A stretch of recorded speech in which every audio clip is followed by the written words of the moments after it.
June 2ರಿಂದ ಶಾಲಾ college ವಿದ್ಯಾರ್ಥಿಗಳಿಗೆ 2025-26ನೇ ಸಾಲಿನ ರಿಯಾಯಿತಿ ದರದ ಬಸ್ ಪಾಸ್ಗಳನ್ನ ಜೂನ್ 2ರಿಂದ ವಿತರಿಸಲಾಗ್ತಾ ಇದೆ. ವಿದ್ಯಾರ್ಥಿಗಳು ಸೇವಾ ಸಿಂಧು ಪೋರ್ಟಲ್ನಲ್ಲಿ ಮೇ 30ರಿಂದ ಅರ್ಜಿ ಸಲ್ಲಿಸಬೇಕಿದ್ದು ಇದಕ್ಕೆ ಯಾವುದೇ ಶುಲ್ಕ ಇರುವುದಿಲ್ಲ.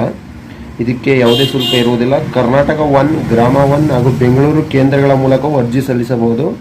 ಆದರೆ ಈ ಕೇಂದ್ರಗಳಲ್ಲಿ ಅರ್ಜಿ ಸಲ್ಲಿಸಲು 30 ರು ಸೇವಾ ಶುಲ್ಕ ಪಾವತಿಸಬೇಕಿದೆ.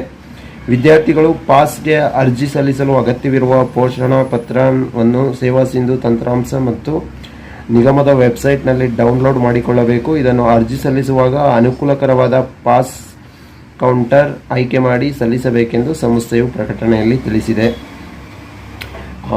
ವಿದ್ಯಾರ್ಥಿ ಪಾಸ್ ದರಗಳು ಏನಿದೆ ಅಂದರೆ, ಪಾಸ್ನ ವಿಧ: ಪ್ರಾಥಮಿಕ ಶಾಲೆ ಅವಧಿ 10 ತಿಂಗಳಿಗೆ, ಸಾಮಾನ್ಯ ವರ್ಗದವರಿಗೆ 150, SC ST 150 ಇದೆ. ಪ್ರೌಢಶಾಲೆ ಬಾಲಕರು 10 ತಿಂಗಳ ಅವಧಿಗೆ 750 ಸಾಮಾನ್ಯ ವರ್ಗ, SC STಗೆ 150 ರೂಪಾಯಿ ಇದೆ. ಮತ್ತು ಬಂದು ಪ್ರೌಢಶಾಲಾ ಬಾಲಕಿಯರಿಗೆ 550 ರೂಪಾಯಿ, ಮತ್ತು ಬಂದು SC STಗೆ 150. ಕಾಲೇಜು ಡಿಪ್ಲೊಮಾ 10 ತಿಂಗಳ ಅವಧಿ 1050 ರೂಪಾಯಿ ಸಾಮಾನ್ಯ ವರ್ಗ, SC ST 150 ರೂಪಾಯಿ.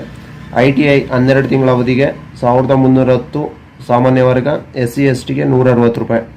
ವೃತ್ತಿಪರ ಕೋರ್ಸ್ಗಳಿಗೆ 10 ತಿಂಗಳ ಅವಧಿಗೆ ಪಾಸ್ ವಿತರಣೆ 1550 ರೂಪಾಯಿ ಸಾಮಾನ್ಯ ವರ್ಗ, SC ST ಅವರಿಗೆ 150 ರೂಪಾಯಿ. ಸಂಜೆ ಕಾಲೇಜು, ಈವ್ನಿಂಗ್ ಕಾಲೇಜು, PhD 10 ತಿಂಗಳ ಅವಧಿಗೆ 1350 ರೂಪಾಯಿ ಸಾಮಾನ್ಯ ವರ್ಗ, SC ST ಅವರಿಗೆ 150 ರೂಪಾಯಿ.